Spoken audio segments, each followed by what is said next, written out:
තියෙනවා reflect effect telescope. ඒකමද ටේසන් brand එක සහ ඩවල් ටෙලස්කෝප් බ්‍රෑන්ඩ් එක තියෙනවා. ඊට පස්සේ මෙතනින් ගත්තා පස්සේ ටෙලස්කෝප් එකේ ඉමේජ් ගන්න යනවා ඒක බලන්න ඕනේ. ඒ බ්‍රෑන්ඩ් එක බලන්න ඕනේ. ඊට පස්සේ මේ ටෙලස්කෝප් එක රිෆ්ලෙක්ට් එකක් ෆ්ලැෂ් එකක් කියලා බලන්න.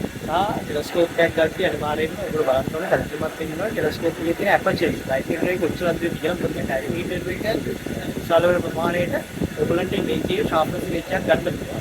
ඊට පස්සේ ෆෝකල් එක වෙනසක් විතර අපිට ළඟට අපේ ස්මාර්ට් එක වැඩි වෙනවා. ඊට පස්සේ අපි මේ ටෙලස්කෝප් එක ෆුල් සෙට් එක වෙන්නේ. ඊට පස්සේ මේක බ්‍රෑන්ඩ් ටෙලස්කෝප් මේ ටෙලස්කෝප් විතර තියෙනවා මේ ටෙලස්කෝප් එක ගත්තොත් සාමාන්‍ය ඩීප් ස්කයි ලෙවල් එකට නම් දාන්න පුළුවන්.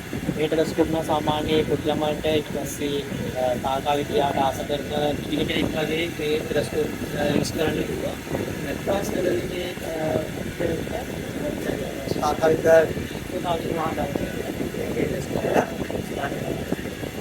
අර ගණන් වැඩි වෙන්නේ අර ඇඩ්වාන්ස් නේ ෆීචර්ස් මොනවද තියෙන්නේ ඒක 114ක් තියෙන ඩයමීටර් එක ෆෝකල් ලෙන්ත් එක 900යි ඉටි 4 මවුන්ට් එකක් මේක අපේ අක්සිකාත් පොත් තියෙනවා කියන්නේ පොදුවේ හැමෝටම කියවන්න ඒවා නැත්නම් ඇඩ්වාන්ස් ඒවා තියෙන්නේ නෑ සාමාන්‍ය මේ අපේ තියෙන සයන්ස් ෆික්ෂන් නේ විද්‍යා ප්‍රබන්ධ තියෙන්නේ ඒතකොට විද්‍යා ප්‍රබන්ධ වලට ආස කරන ඕන කෙනෙක්ට මේ පොත් කියවන්න පුළුවන්. ඒ කියන්නේ ඒකට චූටි කෙනෙක්ද ලොකු කෙනෙක්ද කියලා නැහැ. ඕන කෙනෙක්ට විද්‍යා ප්‍රබන්ධ වලට ආස කරන කෙනෙක්ට කියවන්න පුළුවන්.